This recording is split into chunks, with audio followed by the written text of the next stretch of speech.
প্রশংসা করব কার? আল্লাহর প্রশংসা করতে হবে। কত ঘন্টা? সব অবস্থায়। আমি যতদিন আমার জীবন আছে, রক্ত আছে, এক বিন্দু পরিমাণ আমি কথা বলতে পারি, সে পর্যন্ত প্রশংসা করতে হবে কার? আল্লাহর প্রশংসা করতে হবে। যদি আল্লাহর প্রশংসা না করি, তাহলে আল্লাহ রাব্বুল আলামিন আমাদেরকে যে পৃথিবীর মধ্যে যত নিয়ামত গুলো দিয়েছে, সেই নিয়ামত গুলো আমাদের থেকে ছিনিয়ে নেবে। এর জন্যই আমাদেরকে সর্বাবস্থায় প্রশংসা করতে হবে কার? আল্লাহ। তো আল্লাহর প্রতি আমাদেরকে প্রশংসা করতে হবে ভাই। তো আজকে যে আলোচনা হবে কোরআন এবং হাদিস ভিত্তিক। কি ভিত্তিক ভাই? কোরআন এবং হাদিস ভিত্তিক। তো ভাই, এই পৃথিবীর ভুবনে আজকে আমি আছি, আমার থেকে পূর্ববর্তী এক সময় আমার দাদা ছিল কি ছিল না? ছিল। আবার আমার বাবা ছিল, আমার দাদা ছিল, দাদার বাবা ছিল। এরকম পুরুষ আস্তে আস্তে আসতেছে এবং যাচ্ছে। তারা বলছিল এটা আমার বাড়ি, আপনি বলেন এটা আমার বাড়ি। আবার পরবর্তীতে আপনার ছেলে বলবে এটা আমার বাড়ি। সবাই এরকম আমার আমার আমার আমার করতে করতে এই পৃথিবীর ভুবন থেকে আমাদেরকে চলে যেতে হবে। কি চলে যেতে হবে কি হবে না? তো ভাই, আমাদেরকে যেরকম এই পৃথিবী ছেড়ে চলে যেতে হবে, ঠিক তদ্রুপ এই পৃথিবীটাও একদিন শেষ হয়ে যাবে। শেষ হবে কি হবে না? হয়ে যাবে। কিয়ামত হয়ে যাবে। কিয়ামতের পরে এই বান্দাদেরকে আল্লাহ রাব্বুল আলামিন সকলকে হাসরের ময়দানে উঠাবেন। কোথায়? হাসরের ময়দানে। সেই হাসরের ময়দান থেকে মানুষদেরকে দুই ভাগে বিভক্ত করবেন। কয় ভাগে? দুই ভাগে বিভক্ত করবেন। এক ভাগ যাবে জান্নাতে, আর এক ভাগ যাবে জাহান্নামে। ভাই, আমি যদি আল্লাহর কথাগুলো মানি এবং মান্য করি, তার সাথে নাফরমানি না করি, তার কথা অনুযায়ী আমাদের জীবনকে পরিচালনা করি, কোরআন এবং হাদিস ভিত্তিক আমার জীবনকে পরিচালনা করি, তাহলে আমাদের স্থানটা হবে কোথায়? জান্নাতে। আর যদি আল্লাহর সাথে আমরা নাফরমানি করি, আল্লাহর মান্যগুলো অমান্য করি, আল্লাহর কথাগুলো না মানি, আল্লাহর রাসূলের কথাগুলো না মানি, আল্লাহর রাসূলের আদর্শ অনুযায়ী আমরা যদি না চলি, তাহলে আমাদেরকে একদম জাহান্নামে নিক্ষেপ করবে। ওখানে আর দাঁড়াবার কোনো সময় থাকবে না। তো আমরা কি জান্নাতে যেতে চাই নাকি জাহান্নামে যেতে চাই? জান্নাতে যেতে চাই। সকলেই আমরা জান্নাতে যেতে চাই। কি জান্নাতে যেতে চাই কি চাই না? তো জান্নাতের পরিচয়টা যদি আমরা কোরআন হাদিস ভিত্তিক আজকে পাই, তাহলে আমাদের মনে অনেক শান্তি লাগবে কি লাগবে? অনেক শান্তি লাগবে এবং আল্লাহর প্রতি আরো ভালোবাসা বৃদ্ধি পাবে। তাই ইবাদত করার মধ্যে আমরা মজা পাবো। তো ভাই, জান্নাত শুধু আমরা শুনেই যাচ্ছি জান্নাত। জান্নাতকে আমরা দেখেছি না? কেউ দেখে না। কোন হুজুর দেখেছে? কোন পীর দেখেছে? কেউ দেখে না। শুধু আমার শুনেন রাসূল পাক সাল্লাল্লাহু আলাইহি ওয়াসাল্লাম একাই দেখেছে।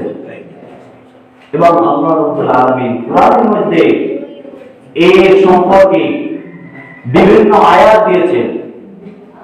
হাদিসের মধ্যে রাসূল পাক সাল্লাল্লাহু আলাইহি ওয়াসাল্লাম তিনি এই জান্নাত সম্পর্কে বর্ণনা করেছেন। জান্নাত হচ্ছে একটা উদ্যান, বাগান। কি ভাই? উদ্যান। এটা কি? উদ্যান। তো জান্নাতটা কিরকম হবে? বড় হবে? ছোট হবে? আমার থাকার জন্য বিল্ডিংটা কেমন হবে? আমার খাবার জন্য ওখানে কি ব্যবস্থা করে রাখবে? ওখানে ওয়েদার, আবহাওয়াটা কিরকম হবে? সে সম্পর্কে আজকে আলোচনা করা হবে।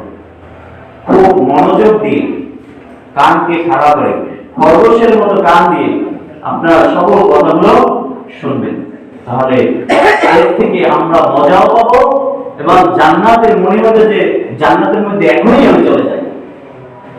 বুঝতে পারছেন? আচ্ছা ভাই, আমাকে যদি বলা হতো এই গাড়ির পরে মালিক আমি একা, তাহলে কেমন হইতো? ভালো হইতো না? ভালো তো হইতো, চিন্তা করে হুজুর আনসার কইছেন এই যদি হইতো খুব ভালোই লাগতো। লাগতো কি লাগতো না? শুধু এই মৌলিক লাগে এইটাই যদি একজনের একা হইতো তাহলে এই খেলার জন্য আর এই গাড়ি তুলে ওরা যাইতো না। ঠিক না? ঠিক ভাই। তো এই বাংলাদেশটা হচ্ছে কত বর্গ কিলোমিটার? 1,47,570 বর্গ কিলোমিটার, ছোট্ট একটা দেশ। পৃথিবীর মধ্যে ছোট্ট একটা দেশ হচ্ছে বাংলাদেশ। বাংলাদেশের সকল দৃষ্টিকে আমরা এখন পর্যন্ত ঘুরতে পেরেছি? পাইনি। তো এই বাংলাদেশের থেকে এই যে বাংলাদেশ, এই বাংলাদেশের থেকে 32 গুণ বড় হচ্ছে ভারত। কোথায়? ভারত। এই ভারতের কলকাতা থেকে দিল্লি পর্যন্ত যে একদম দ্রুতগামী যে ট্রেনটা, দ্রুত এক্সপ্রেস, সেই এক্সপ্রেসে 24 ঘন্টা সময় লাগে। 24 ঘন্টা। তো ভারতটা ঘুরতে এত সময় লাগে। আমাদের এই বাংলাদেশের তুলনায় ওটা হচ্ছে 32 গুণ বড়। আবার এই বাংলাদেশের তুলনায় ইউকে হচ্ছে 62 গুণ বড়। আবার বাংলাদেশের তুলনায় আমেরিকা হচ্ছে 60 গুণ বড়, যাদের কথা সকল রাষ্ট্রে শুনতে হয়। আবার ভাই সব থেকে পৃথিবীর মধ্যে বড় দেশ হচ্ছে রাশিয়া। কোথায় ভাই? রাশিয়া। রাশিয়া হচ্ছে বাংলাদেশের থেকে 100 গুণ বড়। কয় গুণ ভাই? 100 গুণ। তো এরকম রাষ্ট্র আছে পৃথিবীর বুকে 250টি। কয়টি ভাই? 250টি। এই 250টি এত বড় এক রাষ্ট্র, এই রাষ্ট্র 250টি রাষ্ট্র আমি ভূগোলে পড়েছি। তো এই 250টি যে রাষ্ট্র, এটা হচ্ছে স্থলভাগ। তো এটা হচ্ছে 1 ভাগ, আর 3 ভাগ আছে পানি। তো এই 3 ভাগ পানি আর 1 ভাগ হচ্ছে স্থলভাগ। এত বড় পৃথিবী, এই পৃথিবীতে আমরা এখন পর্যন্ত ঘুরতে পারছি? পারিনি। তো এই পৃথিবীর থেকে বড় কিছু আছে কি আছে না? আছে। এই পৃথিবীর থেকে 13 লক্ষ গুণ বড় হচ্ছে একটা সূর্য। সেই সূর্যকে আমরা দেখি ছোট্ট একটা সূর্য। কি দেখি না? ছোট্ট একটা সূর্য দেখি। বন্ধুরা, ভাইয়েরা, সেই সূর্যকে আমরা দেখি ছোট্ট একটা সূর্য। এই পৃথিবীর থেকে 13 গুণ বড় নয়, 13 শত গুণ বড় নয়, 13,000 গুণ বড় নয়, 13 লক্ষ গুণ বড় হচ্ছে সূর্য। এই সূর্যের থেকে বড় কিছু নাই? আছে ভাই। আমরা সন্ধ্যার দিকে মিটি মিটি তারকা দেখি। কি তারকা দেখি? কি দেখি? সেই তারকাটা হচ্ছে এই যে সূর্য, এই সূর্যের থেকে 50 কোটি গুণ বড়। এর থেকে কি বড় কিছু নাই পৃথিবীতে? আছে ভাই।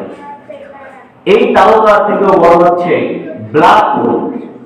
ব্ল্যাক হোল, সেই ব্ল্যাক হোলে তারকাগুলো যদি যায়, যে ছোট্টরা যে হাওয়ায় মিঠাই খায়, মুখে দিলেই নাই হইতে, ঠিক তদ্রুপ ওই ব্ল্যাক হোলের কাছে যদি তারকাগুলো যায়, ঠিক ওই যে হাওয়াই মিঠাই যেভাবে ছোট্টরা খেয়ে ফেলায়, ঠিক তারকাগুলো ওরকম খেয়ে ফেলে ব্ল্যাক হোল। তো এই হচ্ছে পৃথিবী। এত বড় পৃথিবী আমরা এখন পর্যন্ত ঘুরে দেখতে পারি, শুধু বাংলাদেশেই ঘুরতে পারি নাই। সেই পৃথিবীর থেকে, এই যে পৃথিবী, এই পৃথিবীর থেকে যে একদম ছোট্ট জান্নাতে যাবে, সেই জান্নাতের ব্যক্তিকে এই পৃথিবীর থেকে 10 গুণ বড় একটা জান্নাত দিয়ে দেবে। সুবহানাল্লাহ। শুধু কি তাই? শুধু এই জান্নাত, জান্নাতের মধ্যে কি কিছু থাকবে না? শুধু কি আমার একটা এলাকা, রাষ্ট্র থাকলেই হবে? এর মধ্যে মজা লাগবে না? আমি যদি একাই একটা রাষ্ট্রের মধ্যে থাকি, তাহলে কিন্তু মজা পাবো। ঠিক ওখানে বাসস্থানের জন্য একটা বিল্ডিং লাগবে। লাগবে কি লাগবে না? একটা বিল্ডিং দিয়ে দেবে জান্নাতে।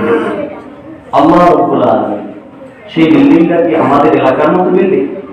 না ভাই। ঢাকার মতো বিল্ডিং? না।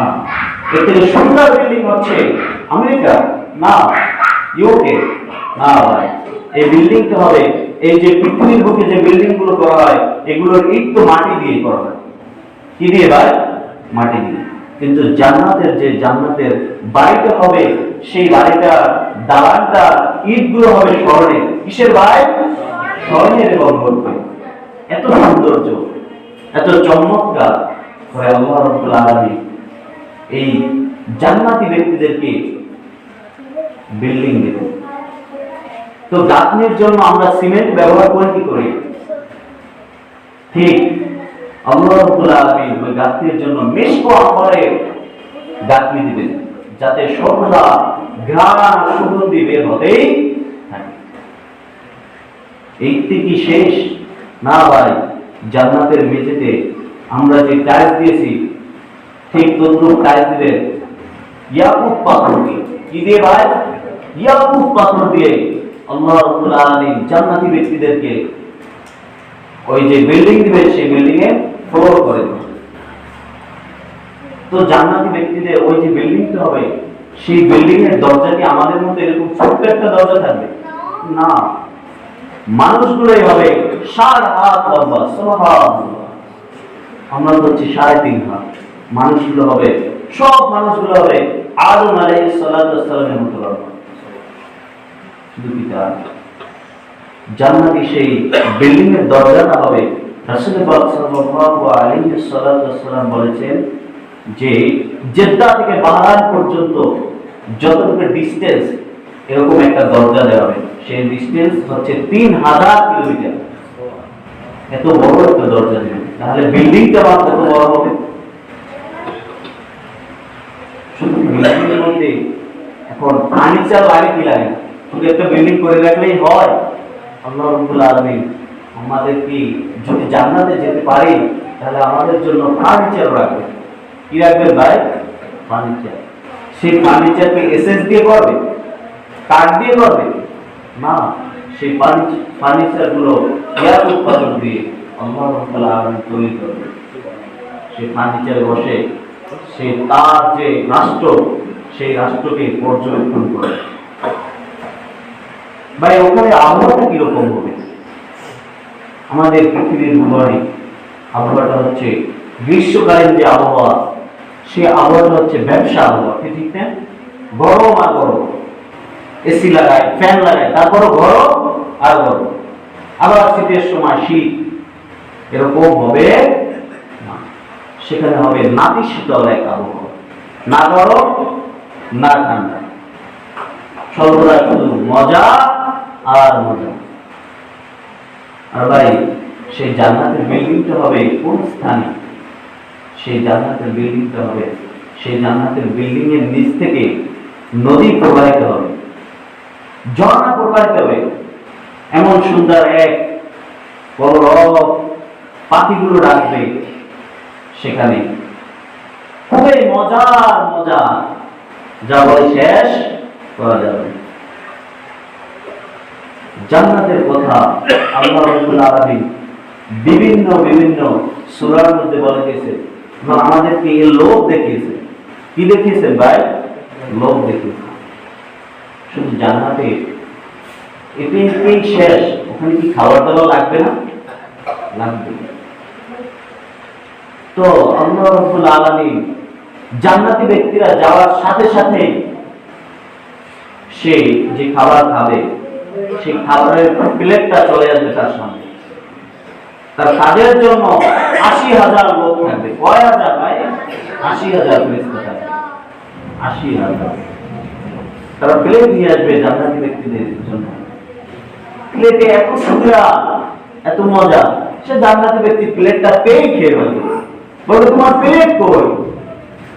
বলে ভাই ওইটাই তো খাবার, আর খাবার কি?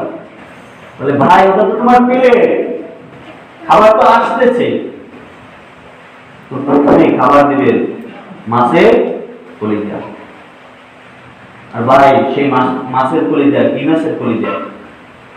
রাসূল পাক সাল্লাল্লাহু আলাইহি ওয়াসাল্লাম বর্ণনা করেছেন যে সেই মাছটা হবে ইউনূস আলাইহিস সালামকে যে মাছে বক্ষণ করেছিলেন সেই সব মাছের কলিজা হবে।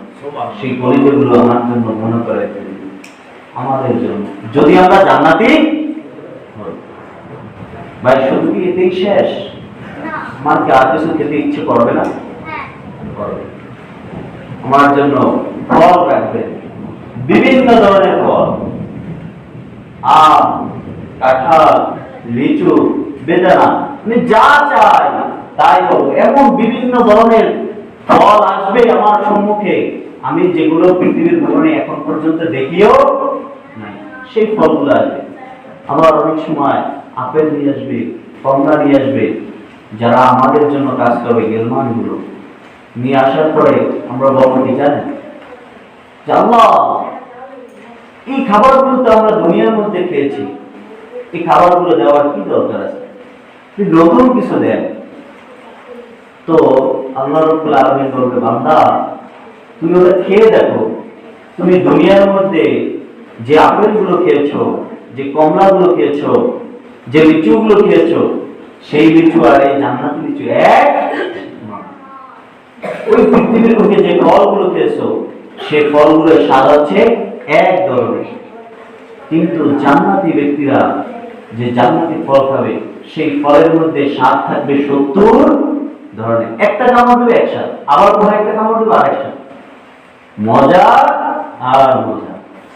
ওরে ভাই, শুধু খাবার আর খাবার। ভাই জান্নাতের মধ্যে আর কি খাবার থাকবে না? আপনি যা খেতে চান তাই পাবেন, কোনো না নাই। পৃথিবীর লোকে আমার যদি টাকা না থাকে, তাহলে আমি অনেক কিছু খাইতে চাইলেও খাইতে পারি না। কিন্তু আমি যদি জান্নাতি ব্যক্তি হই, আমি চাইতে দেরি আছি কিন্তু আসতে দেরি নাই, কারণ আমার জন্য আল্লাহ রাব্বুল আলামিন ৮০,০০০ লোক ওখানে সংরক্ষণ করে রেখেছে, শুধু আমার জন্য কাজ করে। তারা এক একজনে নিয়ে আসতেই থাকবে, আসতেই থাকবে। আর জান্নাতি ব্যক্তিরা একবার যখন খাবে ৮০ টন একসাথে খেয়ে ফেলবে। সুবহানাল্লাহ। আরে ভাই, এরপরে আর কিছু থাকবে না? থাকবে। এতগুলো খাবার খাওয়ার পরে কি শরবত খাওয়া লাগে কি লাগে না? শরাব লাগে না? পানি খাওয়া লাগে না? আমরা কি বোরহানি খাই না? ঠিক ওখানে 4 ধরনের খাবার রাখবে। এই শরাব প্রথম হচ্ছে মিষ্টি জাতীয় পানি, মিষ্টি জাতীয় পানি। দ্বিতীয়ত হচ্ছে লাবানুন, দুধ। কি দেওয়া হবে ভাই? দুধ। এরপরে দেওয়া হবে মদ।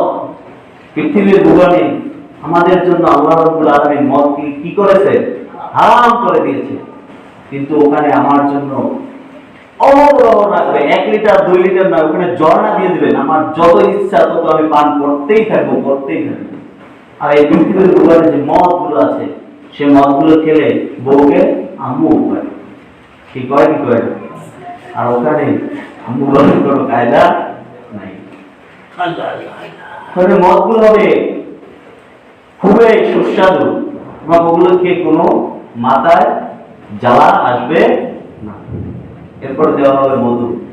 জান্নাতি খাবারের মধ্যে শ্রেষ্ঠ খাবার হচ্ছে মধু। নয় তো 4 ধরনের শরাব দেবেন আমাদের জন্য। 1 নম্বরে হচ্ছে মিষ্টি জাতীয় পানি, 2 নম্বরে হচ্ছে দুধ, 3 নম্বরে হচ্ছে মদ, 4 নম্বরে হচ্ছে মধু। এই 4 ধরনের শরাব আমি কি 1 লিটার 2 লিটার খাবো না ভাই? ওখানে আমার জন্য 4 ধরনের যে শরাব রেখেছেন, এর জন্য 4টা ঝর্ণা দিয়ে দিয়েছেন। আমার যত ইচ্ছা তত আমি বক্ষণ করতে পারবো, কোনো না নাই। ওখানে কোনো না বলতে কোনো কথাই থাকবে না। তো ভাই এত কিছু করার পরে আমাকে একটু অফিসে যাওয়া লাগে না? পৃথিবীর বুকে তো খাওয়ার পরে অফিসে দৌড়াও। টয়লেট আছে জান্নাতের মধ্যে? না ভাই, জান্নাতটা হচ্ছে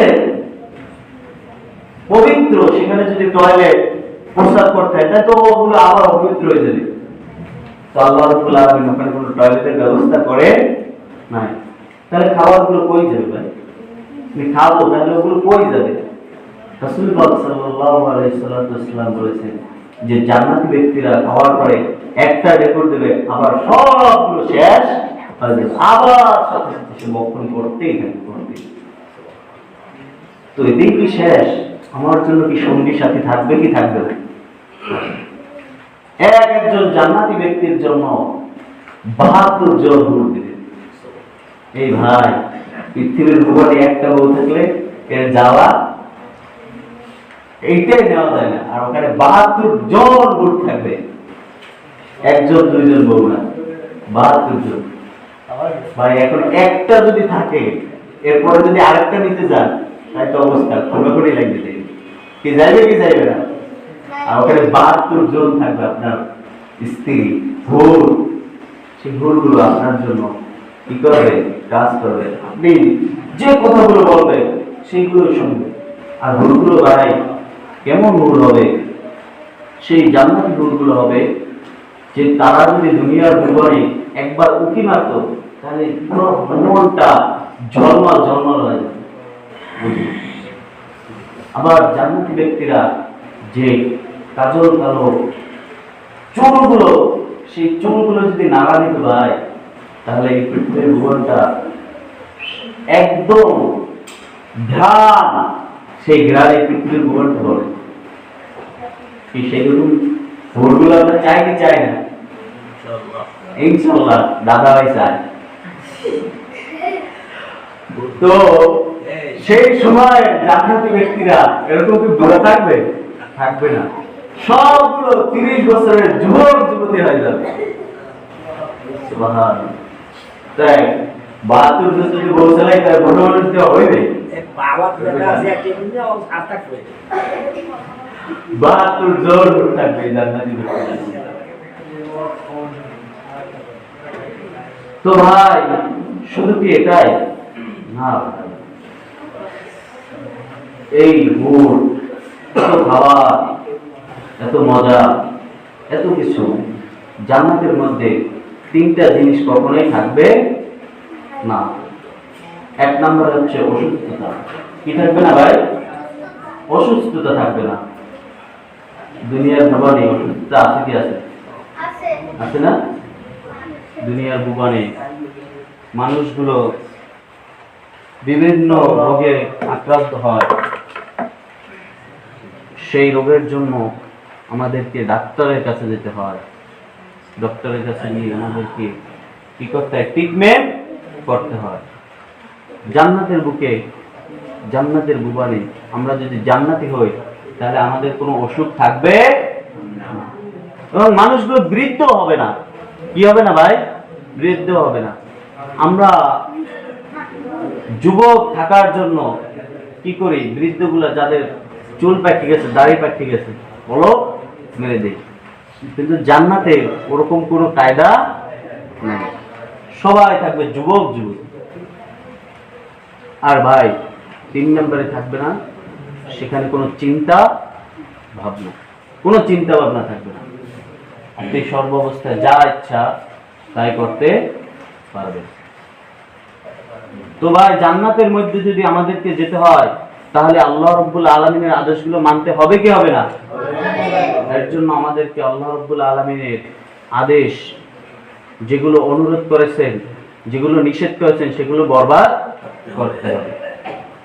যদি পৃথিবীর ভুবনে একটু কষ্ট করে যেতে পারি, এই জান্নাতের ফলগুলো আমরা ভোগ করতে পারবো ইনশাআল্লাহ। আমাদের সকলকে আল্লাহ রাব্বুল আলামিনের আদেশ মোতাবেক চলার তৌফিক দান করুন, আমিন। আখির দাওয়ানা আলহামদুলিল্লাহ। যারা সুন্নাত পড়েন না, সুন্নাত পড়েন।